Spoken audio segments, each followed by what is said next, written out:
Hi, it's me again. I hope you enjoyed our first episode with my fellow co-workers Maria and Luca on artificial intelligence, a topic I'm very much fascinated about for obvious reasons. But I'm equally fascinated by the topic of the metaverse. Well, factually I do live in the metaverse myself. With Rami and Daniel, we have two renowned experts in all things blockchain, digital assets, metaverse, and NFT. And they have been deep into this exponential technology arena for many years. In this episode, they have an inspiring discussion in Rami's beautiful garden on where the metaverse and blockchain ecosystem stands today, and what the future beholds.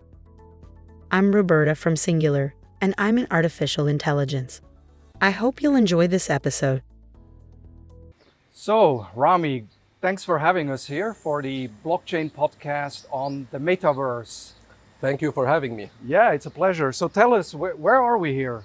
So we're at my place in Dubai in the backyard. That's where the kids spend most of their time having fun. The weather is getting a bit hot now, even though it's supposed to be nicer in Dubai now. But yeah, that's where it all happens with the family. Great. So I'm very happy we can record this here live in person. And as you know, in our Singular Podcast series, we're just basically unscriptedly talk about exciting topics.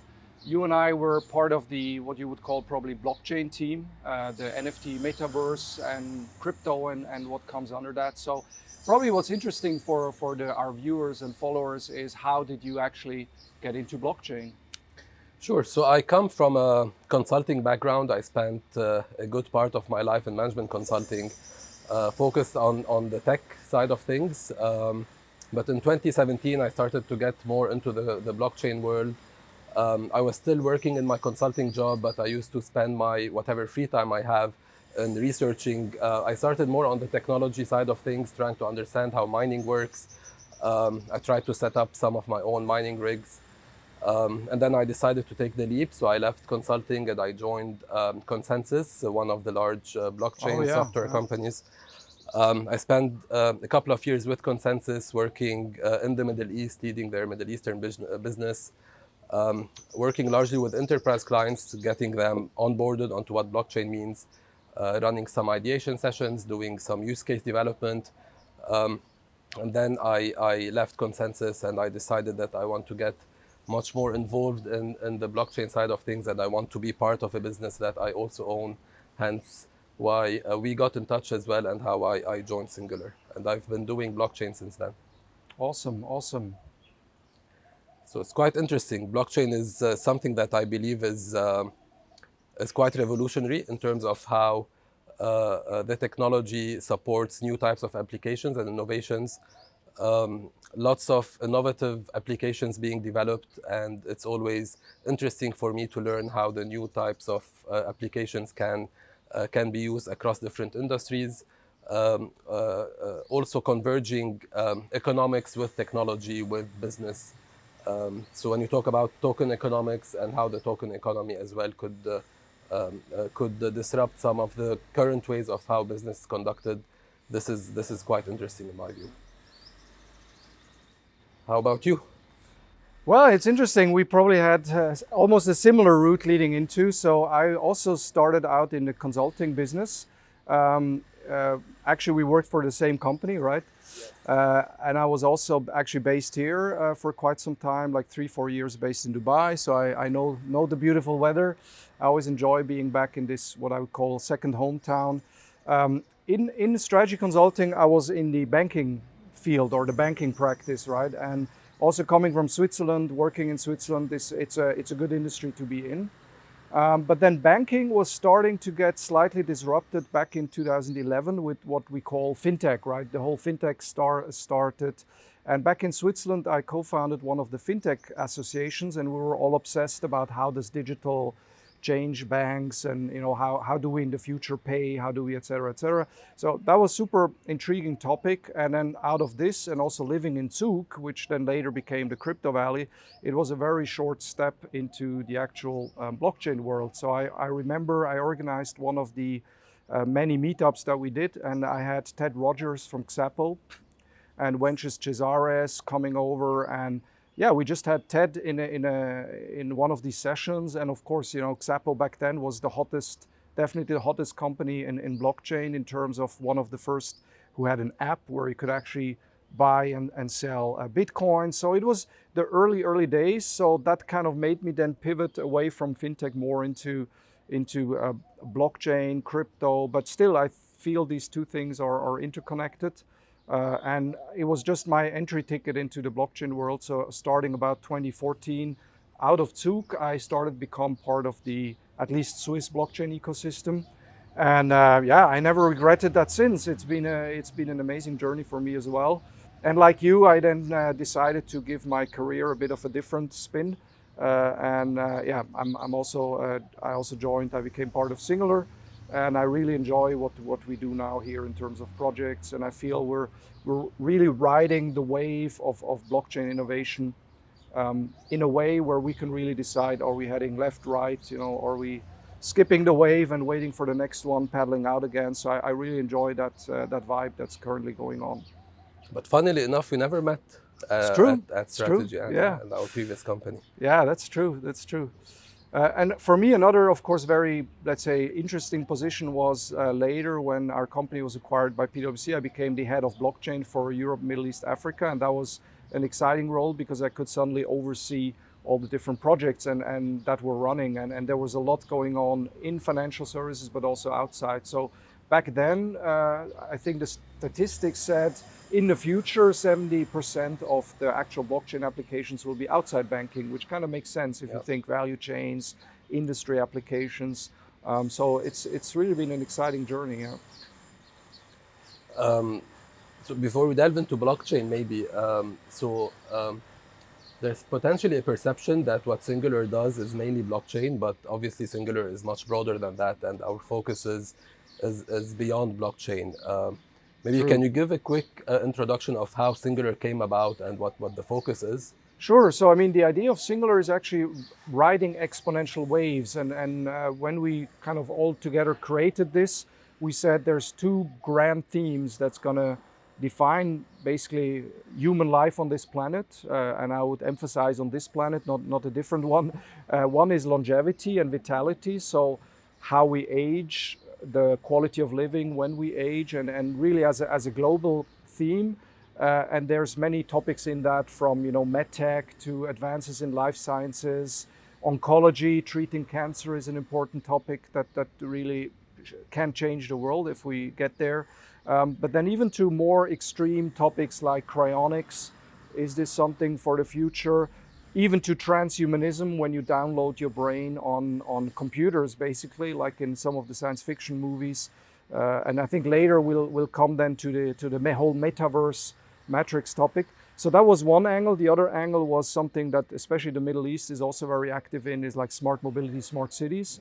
So how does the city of the future look like? How do we humans live in it? How do we maybe coexist with artificial intelligences, with robots, with all this kind of future living and working and traveling and commuting. And then we added two tech horizontals, one being artificial intelligence, which we do out of our XLabs unit, and then obviously blockchain, which is basically us two. And then we have Patrick Neuenschwander, who is, I would say, a real NFT expert, who is living, eating, and breathing this NFT world day in, day out. So within SNGLR, with like 14 people we're a small team, as you rightly say, but I think we're punching our weight. And then we have a venture capital unit, SNGLR Capital, that has a fund, which is an early stage VC fund. And within that fund, we can also invest into blockchain startups if we feel they have a big potential for the future. So in a way, I feel within SNGLR we're small, we're nimble, we can pivot quickly, but we can also support interesting ideas either through funding startups, working on advisory projects, working with corporate clients, working with governments. Because in the end, I mean, startups can achieve some things, but often you also need government being engaged, large companies being engaged, and we can kind of bring that all together. And then we have the deep tech expertise as well, which is, I mean, I started coding when I was a little kid, so age 11. I learned assembler, And for about 10 years, I was really obsessed with coding. But I think that gave me a base. I'm not saying I'm coding today, but it makes me feel closer to what's happening on the blockchain, because for many, also our viewers and listeners, blockchain is a very strange concept, right? It's easy to read two-line explanations what it is, but yeah, the technology behind it is quite complex. And as we also see, it is sometimes full of flaws. Things happen, go bad, there's hacks, there's protocols that don't suddenly work.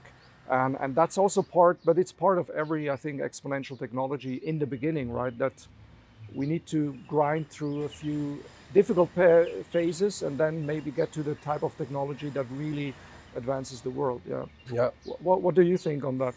No, absolutely. I think definitely that there's quite a range of topics that we work on at Singular, and I'm living proof of that since I joined early last year. I've been working on it, even though my focus is largely on the blockchain technology side of things. But this already gives me exposure to a diverse set of projects and topics that we work on.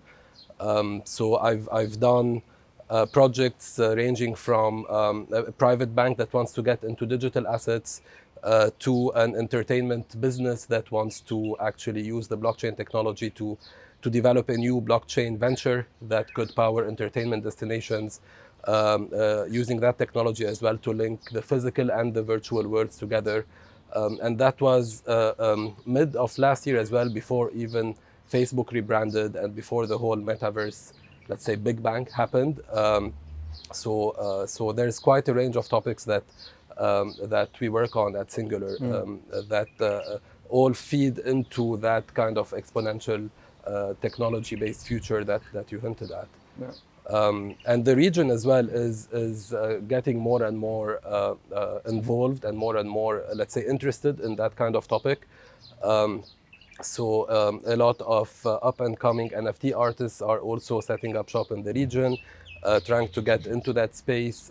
Corporates as well are doing that. So we're working with a large GCC-based group as well that has businesses in entertainment and retail and real estate. And they're looking at what the Metaverse means for their business, what NFTs mean for their business as well. And we're helping them navigate this kind of environment to understand what they have to do in the short term, and also more on foundational capabilities for the long term. Wow, that probably gave you also the nickname we have internally for you, Mr. Metaverse, yes, right? Yes. And I've been invited to quite a few panels and talks to also give my view and our view at Singular on that topic as well, and what this means for business. So a lot of exciting stuff happening in the region. Wow. I mean, from out Switzerland, we often look at the Gulf region, and we see a lot of blockchain things happening here. How would you characterize a bit, also how the ecosystem here got together, where it is now? I mean, you've been here many years. You worked for Consensus, building up their footprint here in the region. So, what's your take? So what's good about the region is that the government is trying also to put the right focus in terms of emerging technologies. So the reason why Consensus has created a presence in the region back then, and that was slightly before I joined, was because the Dubai government wanted to really understand what blockchain means for public services, and they actually wanted to get involved with the boutique, let's say, firms that actually understand the details of this emerging technology, to help them understand what use cases they can develop. So when you have a government that's progressive in terms of thinking of what emerging technologies means for the government and for the country, on both a social and an economic angle, then you have everyone else following suit, with the private sector following suit, with individuals as well getting more and more interested in getting to understand the technology. And recently as well, we've seen advancements in the UAE and Bahrain as well, in terms of regulations, trying to understand what kind of regulatory regimes need to be created to understand how crypto adoption can be accelerated, while at the same time managing risks that come with it. So they're having an open mind, while also keeping in mind risk management and mitigation. So lots of opportunities driven largely by public sector, but then with the private sector following suit. And the kind of work we're doing now is largely on the private sector side as well. Yeah, yeah. Oh, exciting. I mean, from here, this vantage point, would you say there's more influence and collaboration happening towards Asia, which, as we all know, is also a huge, area where a lot of things are happening in blockchain and crypto, or is it more towards Europe, US, or both? I would say almost balanced with a slight skew towards the east, so towards Asia. Yeah. Lots of large partnerships and MOUs announced between GCC governments and Asian governments, even Asian companies as well, setting up shop in the region, trying to help in creating that kind of blockchain, crypto, digital fintech hub that the region is trying to aspire against. Yeah. So Binance as well, I think, is one example where they are setting up shop in the UAE in collaboration with the UAE as well, economic free zones, be it ADGM or the IFC. So you see lots of these big names coming to the UAE and trying to set up shop. The same as well is happening in Saudi with the Crown Prince's vision of making Saudi as well a hub, both on the financial services side, on the logistical side as well, on smart cities and mega cities. So and blockchain plays a big role there as well. We've seen an announcement from NEOM saying that they're working against building the first cognitive smart city that's using Metaverse technology as well. So there's lots of progress happening on that front. Oh, amazing! Yeah, we hear a lot about that in Europe, and I have to admit that compared to what's happening in Europe around smart cities or innovation in cities, here the region is much more advanced, right? I mean, most projects that are funded by the European Union in a smart city area is around connectivity, so 5G and these type of things. And I don't recall any major smart city project in Europe that would, let's say, be at the same level of ambition that is happening here in the region. So, I mean, also for us as Singular, this is very exciting what's happening here. And yeah, in smart city projects, all these things come together, right? I don't think smart mobility can work without blockchain, but equally, I don't think smart cities can operate, without a blockchain tech stack layer underneath that kind of takes care of a lot of things. Yeah, very exciting. Yeah. Yeah, so your name as Mr. Metaverse doesn't come, from nothing. Obviously, you've been really at the forefront of this, what I would call really fresh development, right? I mean, a year ago, no one was talking about the Metaverse seriously, and now with all these announcements, Microsoft, Apple, of course, Facebook, which is even now rebranded. I mean, it's kind of crazy, right? What's happening? So, how did you get that title, Mr. Metaverse, and what fascinates you about this whole idea? So, like I mentioned before, with that project we were doing for the entertainment business out of the United States in collaboration with Southeast Asian partners as well, I started getting into that space before corporate attention hit towards Q3, Q4 of last year. I got interested in understanding how the virtual world blends with the physical world and what blockchain means for that as well, and how the concept of this blended reality could evolve in the future, and what it means for society, for culture, for economics, for business. So it was something. It was a topic that intrigued me as well. So I started working on that project since then, and ever since the Big Bang happened. We started getting much more interest in the region as well, be it from corporates trying to understand what Metaverse means for them, to ventures that want to get into the NFT business as well. And we can touch a bit about on the point of how NFTs and Metaverse as well are interdependent and overlap. So since then, I've been doing lots of Metaverse-related projects in the region. And the first kind of thing that struck me is that I've been talking about Metaverse having a big bang last year, but essentially it's just because there was lots of corporate attention, but there was no big bang for the Metaverse in my view. It has been in the works for quite some time. The term itself got coined 3 decades ago in the book Snow Crash, and lots of development happened since then. Second Life launched 2 decades ago. So it's not something that just happened last year. There was lots of trends that started converging, and this is why we are where we are today. And I keep on saying that as well to my clients and to whoever asks about the metaverse, that the mainstream metaverse, the real version of the metaverse and how it's envisioned, is probably 5 to 10 years away. So there's still a lot of progress that needs to happen, whether it's on the hardware, whether it's on the connectivity, bandwidth, computing power, governance and interoperability. Lots of advancements and a lot of progress needs to happen for the vision of what the metaverse could eventually become to get realized. But this doesn't mean businesses cannot act today. And we see lots of businesses from the work that we've done globally getting into that space for different reasons. Some see the metaverse as a new medium to engage with their clients and their customers. So they create a virtual presence in a place where their customers can come in and engage with their brand and products in a virtual kind of setup. And this creates more engagement and more ways for the brands and the businesses to engage with their customers and understand how their needs and how they can serve them better.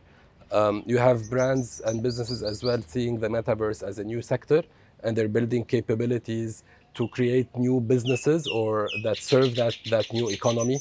So be it the pure virtual offerings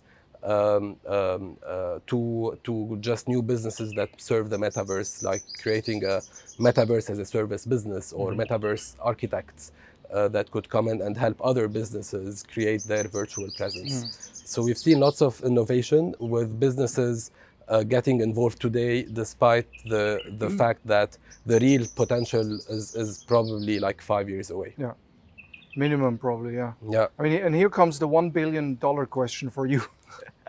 So I've been a bit into this whole science fiction literature, and I mean Neil Stephenson's book was about this hero protagonist who was kind of a hacker and lived in this metaverse world. But I mean, the theme has been around before. So if you read William Gibson, so I was a big fan of the whole so-called cyberpunk literature. Yeah. And William Gibson had a vision of, what he called Matrix, which then later also led to all these cool movies, of a identical, you would today probably say, digital twin representation of the physical world. So in William Gibson's Matrix, our world is kind of copy-pasted into that matrix. So you can move around it so if there's a company here, you will have the representation of that company in the matrix, and actually anything digital would go through the matrix, and the physical stuff probably still happens physically.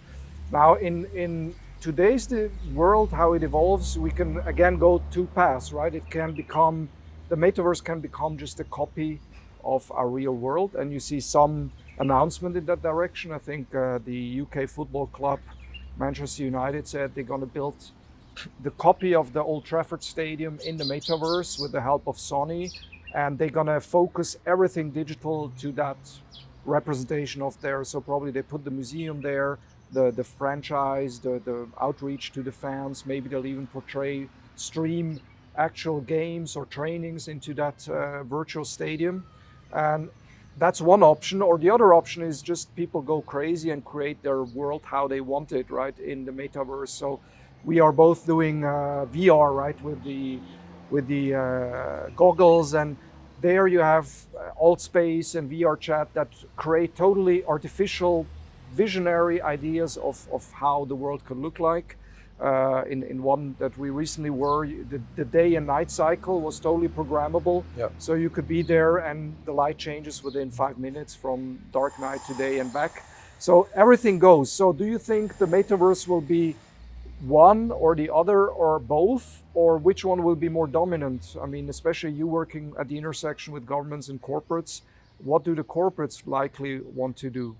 So I think, so my personal view is that it will be a blend of both. Mm-hmm. It's not clear yet what will be dominant, but I would like to think about the metaverse as an opportunity for us to be more creative and to innovate and to do things that we cannot do in the physical world. So now the thinking is, and from a cognitive perspective, I would say that the first thing that we think about is let's recreate our physical world, and that's why we have these blockchain-based worlds where virtual real estate plots are being sold, and they're trying to mimic the virtual world, and they're trying to have programmed limited supply of real estate so they can recreate the physical world and use that kind of limited supply to push for price appreciation and value appreciation. But we're not bound with the physical limitations in the metaverse, and that's why we can make it as creative as we can be in terms of what things could happen. So an example I usually give to my clients is that brands and retailers usually are trying to recreate physical retail shops and say, okay, if we are able to sell our physical goods in that retail shop, let's try to build our virtual retail shop in one of the virtual malls or in one of the virtual shopping districts. And then we hope that there will be enough traffic in these areas for people to come in and purchase our goods, be it physical goods, digital goods that get delivered physically, or pure digital or virtual goods. And yes, this could work, but in the metaverse, we have the opportunity to start thinking about the next step of experiential commerce as well. So why would someone want to go to a virtual retail shop to purchase a certain type of good if they can experience that particular product as part of a longer form type of virtual experience? That then this kind of platform gives them the opportunity to just buy it on the spot while they're experiencing it in a virtual setup where there are the right kind of influencers and the right kind of ambassadors of that brand, also explaining why that product makes sense. So in my view, there will be digital twins and mirror worlds, but there will also be experiential worlds that are largely driven by experiences, whether around entertainment or around fitness or around other types of experiences that draw the users into loving a particular kind of story, and using that kind of experience to do things that we usually do in a more, let's say, targeted manner. So in my view, the metaverse as well has as an opportunity for us to be creative and to be more innovative in terms of how commerce takes place, how purchasing decision making takes place, how advertisement takes place as well. So there's lots of opportunity for us to be creative really and innovate. Yeah, I love that vision, and maybe also just for normal living, the metaverse can add something. I mean, you have a beautiful house here with a beautiful garden. I could imagine if you had a copy of that in the metaverse and you would somehow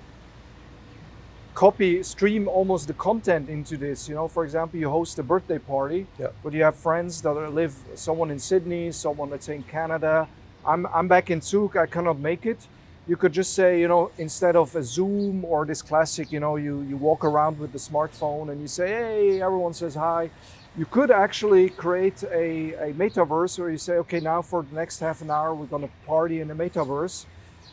If you have a little DJ here playing, you could stream the DJ sound also into the metaverse. So I could be in the comfort of my home in Switzerland and just participate. And I think the level of immersion, the level of experience could be higher, much higher than just jumping on a Zoom call with you, right, at the party. And maybe, you know, this is not probably for 5 years, but for beyond that period, it will feel natural to us over time that we say, okay, we're hosting a party, half of the folks will participate in the metaverse and the other half will be here physical. But they can interact with each other. Exactly, they can talk to each other, they can watch around. I mean, the technology-wise, I think we could already pull that off today, more or less. It's just a matter of, you know, doing it and also, of course, getting the technology adoption. But I mean, that could be also beneficial in a sense.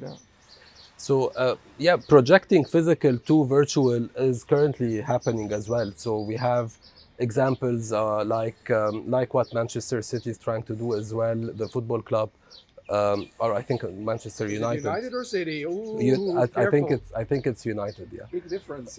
But the example I wanted to give was about the Brooklyn Nets as well. So they've done something similar. Sorry, who? The Brooklyn Nets, Ah. the basketball team, yeah, NBA okay. team.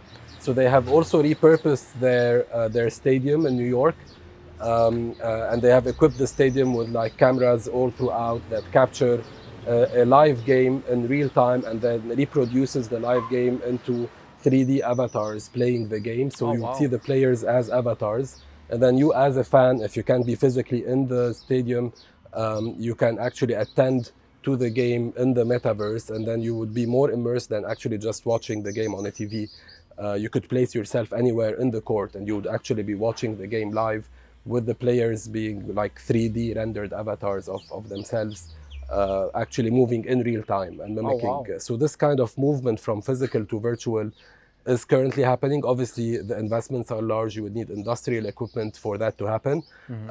But yes, in 5 to 10 years, probably we could get to a place where it becomes more mainstream. And me hosting a birthday party here could happen as well, in terms of replicating the physical in the virtual. So the people here would be avatars in a virtual world in my virtual garden, but also the virtual avatars getting replicated here in like potentially holograms or other types of technologies.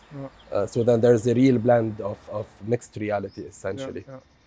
Yeah, amazing. I mean, I'm just recalling Adidas and Nike. I mean, they both make big bets on the metaverse, right? I'm also a sneaker fan, as you can see. It's none of the mentioned brands, but a different one. So we're not advertising here. But I mean, maybe in their vision, they say 5 to 10 years from now, at such a birthday party, people will appreciate if they get something also virtual. So you give them a sneaker as an NFT. Yeah. So he will say, here's your kicks, you know, these are the latest limited edition Brooklyn, you know, basketball team type shoes. And you can wear them in the metaverse. And I think the bet that Adidas is right now playing and Nike and these other brands is that they say, well, maybe over time we'll make more money on these virtual sneakers than on the physical one. And if you see also the criticism about the whole textile industry, you know, the value chain, low cost production in Asia, then the logistics, etc. I mean, it's relatively simple to design this digitally. And then if you want to have a large batch order, you just, you know, you just press enter and say there's as many copies of this as you like them to be. It just bits and bytes. So I think that's an interesting narrative. The question is whether maybe the Gen Z or the generation that comes after the Gen Z will really value these artificial things or virtual things more than the physical. Or maybe again, you'll have a double. You'll buy physical sneakers and they come with a little QR code, and if you scan it, you get Access the equivalent as a voxel shoe that you can then import into various metaverses. So some of this is happening now as well.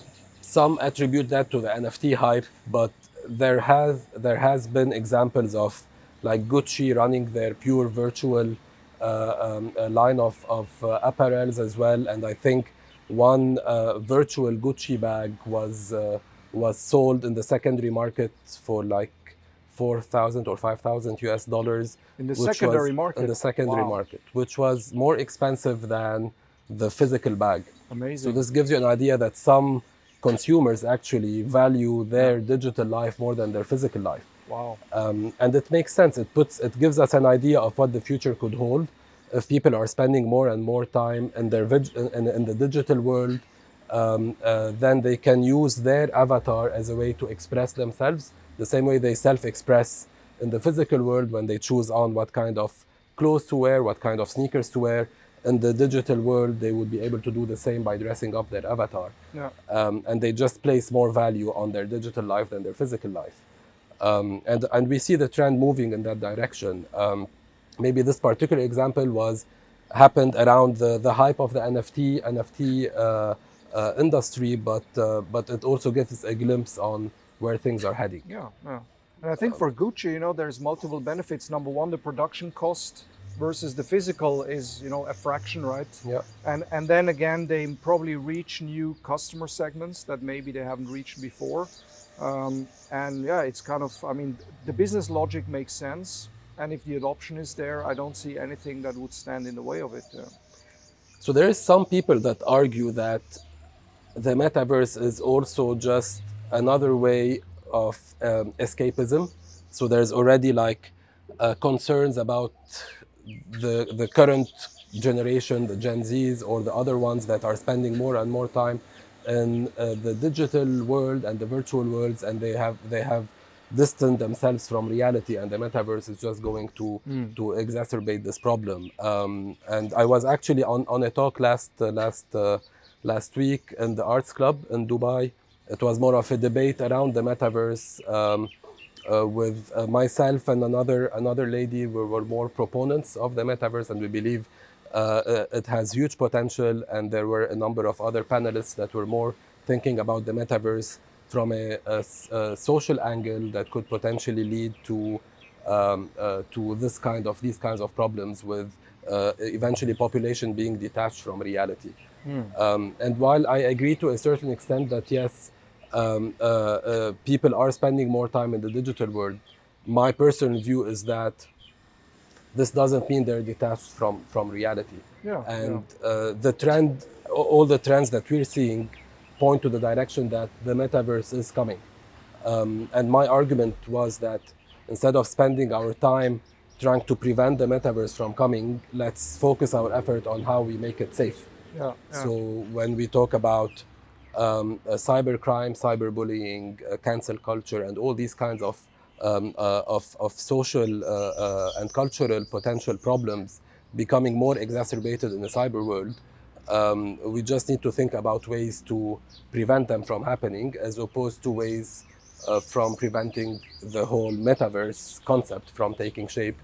Because in my view, there's not much we can do, right? So the adoption, the trends show us that they're all pointing towards the direction of this is where a lot of kids now are spending their time, and these kids in 10 years will be the backbone of the economy. So a big part of the economy will shift to the metaverse. This doesn't mean it's not a real economy, but the transactions, the production is happening digitally. We just need to make sure we have the right kind of enablers to make that kind of that kind of world safe for the generations to come. Yeah, I like that view, because you're basically saying everything we see now is just a continuation of the digitalization project that has started probably sometime in the 80s, early 90s, and we're just on that journey. And personally, I did academic research back in the 90s in that whole field. Back then we called this cyberspace. It's just another word for matrix, metaverse, cyberspace. And escapism is an interesting subject, because there's enough studies that show that for people in digital communities, virtual games, whatever, there's no real and non-real. For them, the experience is real. You come into a flow sometimes. There's two researchers, Ciccio and Michali, the family that kind of researched that a lot. And you can get into a flow or in this kind of escapism when you ride a motorbike, or when you do something you're very passionate about. You play a piano for a few hours. You're also in a form of escapism. Exactly. I would even argue today, people that binge watch Netflix, that's escapism at its best, right? You're there watching the screen and just consuming. You're in your own little metaverse. There's not a big difference from that to adding the goggles or switching on your smart glasses or lenses. I think escapism has been, even reading a book can be a form of escapism, because for a moment you shut down where you are and you're immersing into a different world. So I'm less worried about young people immersing themselves in the metaverse. I mean, they will do that anyway, or it's just a normal part of life. Yeah, absolutely. So back to the NFT discussion. And some people say that NFTs are not particularly metaverse, and metaverse could run to a certain extent without NFTs. My view is that actually there's a lot of overlap, and the virtual assets and goods that NFTs represent eventually are the ones that will populate these virtual worlds and the metaverse. So there's lots of interdependencies. But we're seeing in the region and elsewhere as well a big boom in NFT projects, whether it's NFT art, NFT collectibles, and other types of NFTs taking shape as well. So what are some of the more exciting NFT projects that you're working on, or you believe are ones that could potentially have success? Well, I mean, first of all, our project, right, that we started last summer, which is SNGLR.NFT, which is is an art collection in NFTs spread across people and a team from ranging Southeast Asia. We have a big hub in Manila, the Philippines, Singapore, here in Dubai with yours truly and friends of yours, and then back in Europe. So this is a art collection, a well curated art collection of NFTs, and I really enjoy what we're doing there. We're now picking up new artists, and we're basically giving them commissioned work. We also have some blue chip kind of NFTs, and it's just beautiful to work on a more, let's say, the more artistic side of NFTs. Other projects, I mean, we had quite a bunch of NFT projects last year. We basically worked for one of the largest fine art photography brands out of New York, a global brand with very renowned artists. And what is interesting, it wasn't, we didn't have to actively sell the project, the NFT strategy, but their artists came, to their headquarters and said, well, I hear left, right, and center about NFTs. I'm an accomplished artist. I have my own work, my own philosophy, my concepts. I want to do NFTs, So that's when they started the NFT strategy. It was a super exciting project, basically working with the artists, working with the various people in that organization to make it come alive, and it showed us also how often you get into exactly these discussions. What is more real, a physical print of a black and white, maybe ill-shot photography, or the digital representation of it, or do you want to limit or not limit it? I mean, anything is possible in the digital world. And of course, very exciting, probably one of the most exciting projects we do this year is this collaboration where SNGLR, our NFT studio, with Maria out of Berlin, basically supports a art project, which is a very interesting combination of a fashion company. So the fashion company Human Highness, where two founders have created a really prestige brand for female fashion, capes and scarves and basically outerwear, and a European artist, very renowned, Thomas Ise. He does a mix of what you would call, it's inspired by graffiti. It's very colorful, it's bright, but it's art with a mission and purpose. So it's not just to look good, but also to convey images, messages, and he plays a lot with elements of windows, which I think is all about Metaverse and what is happening today in the world. You look through the window into another world, or you look from inside to outside or outside to inside. There's elements of clouds. I like also the metaphor of clouds, because clouds is, our data today sits largely in clouds. We don't really run it anymore on physical hard drives and servers in our homes. So I really love his works, Thomas Ise, and it's a combination of the two. And as SNGLR, we've been facilitating this project now from basically concept to delivery and execution. We're minting the NFTs. We've taken up discussions with various also marketplaces. If you bring art to the audience, you need to think about distribution channels. So we were able to partner with Maker's Place, one of the top 5 marketplaces in the world for NFTs. And their angle is that they are very highly curated platforms, so they don't just publish anything. They really also interact with the artists. They see that every artist gets the right representation. So we found a really good home for this collection with Maker's Place, and there's just going to be 22 of these NFTs. So it's a really what you would probably call a limited edition. Each one designed by Thomas Ise. And then there's an interesting knack to it, in the sense that once you own that NFT, it gives you the right, like a voucher, to actually order a silk scarf from Human Highness, from the fashion brand, with the exact motive, again in an edition of one. So they will not produce hundreds of these silk Very scarves. nice. So there's only one copy of that. So you can buy the NFT, enjoy the work of Thomas Izé. You have a high resolution picture of that artwork, and then you can basically mint a scarf, a physical scarf that you can then wear. I think this is the type of projects we're going to see a lot more. You know, people trying to cross boundaries from digital into the physical world and vice versa, and also using NFTs more of just being a digital representation of a picture, giving rights to it, giving accesses. I mean, you see it when you enter Sandbox today. I was just recently there. I think Snoop Doggy Dogg has his own area that he's building there, and he's now dropping, or you can buy within the Sandbox now, early access passes from him or from an avatar that is basically representing the franchise. Yeah, and I can already see a lot of fans going there, buying the early access pass because it gives you access to his world in an early stage, and I'm sure there's going to be a lot of interesting also music drops as NFT, etc. So I mean, it actually unleashes creativity on one side, and what I also like about the NFT projects, it demonstrates how critical blockchain is, right? Because I mean, you and I, we've seen it all develop, but let's be honest. I mean, 4 or 5 years ago, we would not have foreseen the NFT thing happening, right? I mean, yes, the protocol was around. Vitalik invented, or the Ethereum team invented the ERC 721 protocol, but would you have really predicted that this is what's going to go down? So the technology layer is very critical, because without this, let's say, assurance or trust, it will be difficult to transact, right? If it were just, I mean, there were digital goods all through digital history, but back in the old days, you would just copy paste stuff and send it to someone. So I like that angle of the NFT projects. Yeah, absolutely. And there's lots of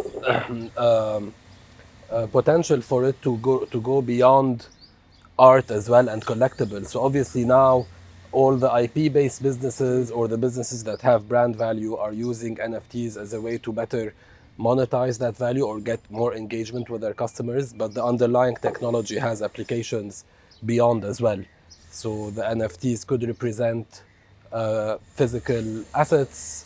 So you could use that to tokenize real estate, or you could use NFT for provenance and other types of applications. So my view is that it's just the beginning. Yeah. So now we see it happen with art, and on the creative side of things, but the applications could go beyond as well. Yeah, yeah.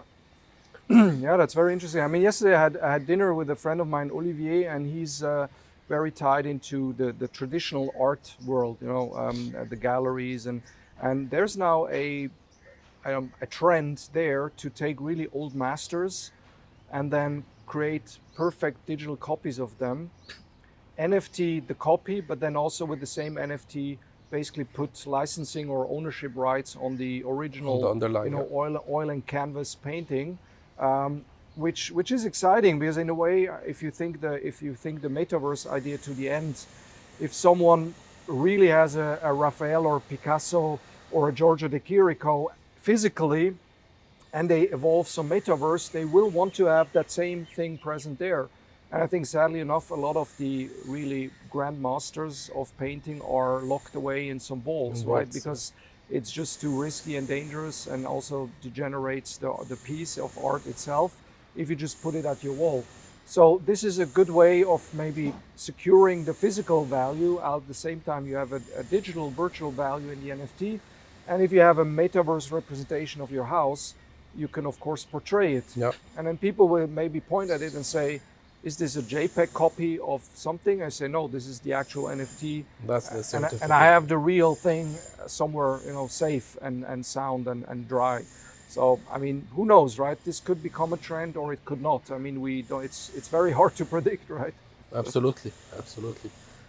But definitely, NFT plays are ones that at least the clients that I work with now are seriously considering in terms of really understanding how they can better engage with their customers on the brand engagement side, and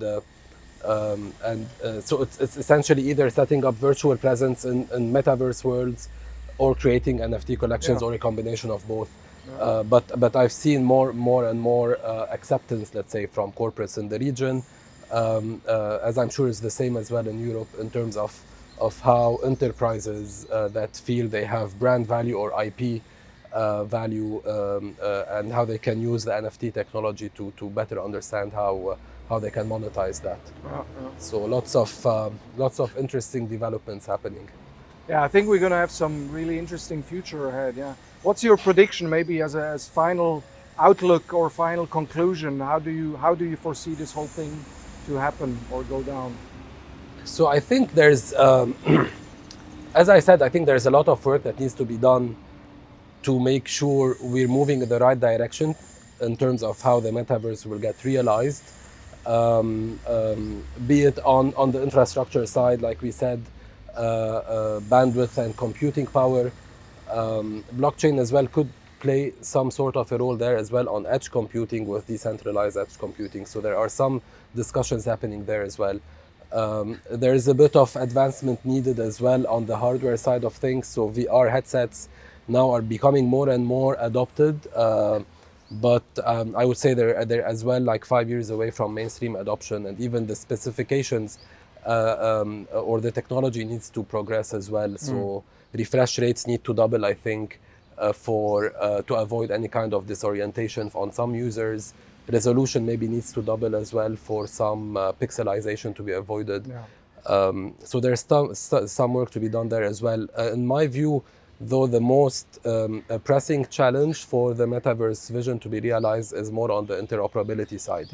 So we've seen blockchain-based worlds like the Sandbox, Decentraland starting to take shape, and they are by design interoperable in the sense that if you have a virtual asset that you've bought on one, you can port it to another platform as long as it's based on standards that are understood and on similar blockchain protocols. But you do have earlier versions of metaverses where much larger number of users are spending time, and in to a certain extent more immersive kind of way in the likes of Roblox and Fortnite.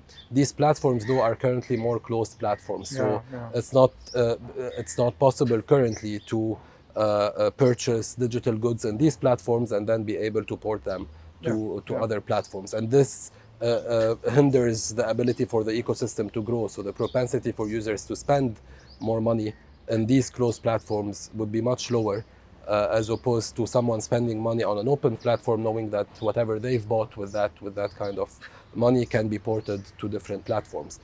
So lots of work to be done on interoperability and open standards. If there is enough, I think,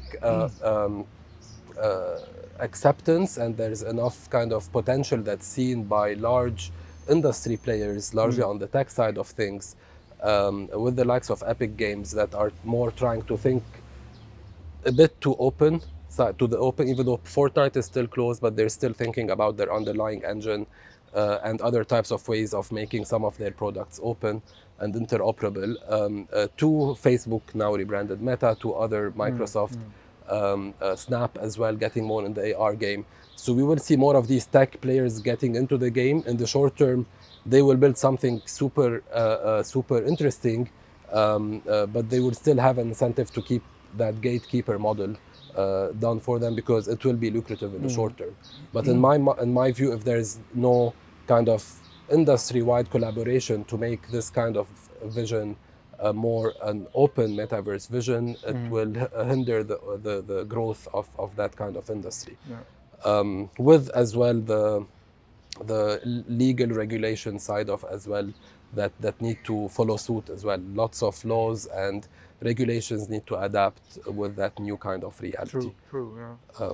It's interesting you mentioned Fortnite and gaming. I mean, together we developed a little model where we say the metaverse will be actually populated out of the gaming world and also from the creators, the social media creators, those people that today post on Instagram and TikTok. They will, once the metaverse is there, alive and kicking with a lot of attention, corporates, money, people, followers, they will shift into that and create their things there. I get often asked, so how big are these worlds today? Decentraland, Sandbox, Somnium, CryptoVoxels, even Axie Infinity or Zrun, these type of worlds, they're still relatively tiny if you just count active users. But if you then look at gaming, you mentioned Roblox, Minecraft, Fortnite, these are all huge ecosystems with 3-figure million of daily players. I mean, I played Fortnite myself, and I think it was probably a strategic error or ignorance of these companies to not look at blockchain early enough. Because if you think Fortnite with their V-Bucks, it's a hassle, right? And once you buy stuff in-game, a skin for a weapon or a dress, an outfit, you can't really sell that. You can't give it to someone else. If they had created that on an NFT tech stack, you could list that stuff on OpenSea and say, hey, get my Batman skin, I'm willing to sell it. It's a rare thing. It was from season 3 or whatever. I mean, that would have opened a whole new market for them and maybe taken out also a lot of hassle. So yeah, about platforms, etc. I'm just saying they will probably sooner or later now, probably rather sooner, realize the economic potential it has if they merge their platforms with more open, more blockchain. Interoperability, that's right on. That's gonna boost that whole market again. Agreed. It's probably a topic maybe for another episode of our online series, but it's not just these platforms that have a gatekeeper model. It's also the hardware players. So there's like the famous or infamous Epic Games versus Apple lawsuit. So already without blockchain, there was lots of friction in terms of allowing for in-game transactions to take place outside Apple's payment gatekeeper model. So there's also the hardware players that are trying to get into that space and using the hardware, because ultimately we won't be able to experience the metaverse unless there's a piece of hardware. And if the hardware manufacturer is locking the operating system on which the hardware works and on which the virtual platforms are built, then they are also controlling all the transactions. So that's why it has to be a concerted effort with these large players, from virtual platforms to hardware players, and trying to make it more open. But yes, probably a topic for another time. Yeah, and also a second topic, probably for another time. You mentioned challenges. Next to the one, I would also add cybersecurity into the mix, because with our friends at X Labs, Luca Sambucci, who's a renowned AI expert, but he also has a 30-year track record in cybersecurity, cyber defense. And if we're totally honest, I mean, today's metaverse, today's blockchain, they're still not 100% clean from any cybersecurity threats. On the contrary, right? Every week is another episode happening. And if that cybersecurity doesn't get kind of put in check and appropriate measures are implemented, it can really curb the advancement of that whole metaverse. Because if I'm paying a big amount to get a virtual estate, and I pay sneakers, several thousands or hundreds for a virtual sneaker, and then overnight they just magically disappear, or my wallet gets hacked, that's gonna put a damper on the whole thing. So, and in that deep dive that we actually did with Singular Digital, Singular X Labs, and the external client, we went really deep down the tech stack and looked at cybersecurity, also topics there. How is the data stored? We know it's not all on the blockchain. Some of that is on, for example, IPFS or something. I mean, that's going to be a huge topic. So creating a secure, likely cloud environment linked to blockchain where stuff just gets secured. Because if once the trust is gone, the metaverse will crumble pretty quick. And as you know, corporates, they don't like, to spend money on stuff that can disappear overnight. So that's going to be an interesting challenge, but maybe we keep that for another time. Absolutely, and have Luca join us as well. Yeah, absolutely. So thanks for hosting this talk. I mean, amazing environment. Thank you. Beautiful to be here in your personal garden. So thanks for having us. Thank you very much. Thanks. And until next time.